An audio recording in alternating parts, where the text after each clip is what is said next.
olemme julkaisseet uuden version Lianon tekoälyoppaasta markkinoijille ja viestiöille.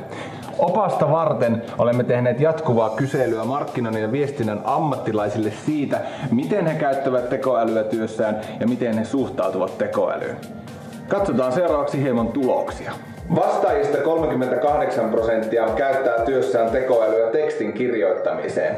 Muutosta elokuun 2023 kyselyyn ei juuri ole, sillä myös tuolloin vastaava luku oli 38%. Tulokset osoittavat, että yhä useampi ammattilainen hakee ideoita ja inspiraatiota tekoälyn avulla.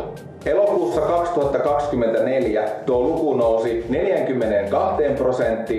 kun elokuussa 2023 luku oli 39%. Vaikka tekoäly tarjoaa koko ajan kehittyneempiä työkaluja kuvien luomiseen, ainoastaan 11% vastaajista käyttää sitä siihen tarkoitukseen.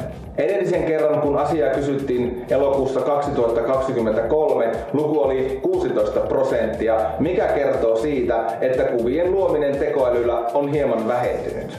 Tekoälyn käyttö datan analysoinnissa on hieman kasvanut. Elokuussa 2023 vain 7% vastaajista käytti tekoälyä datan analysointiin, kun nyt elokuussa 2024 tuo luku nousi 10%.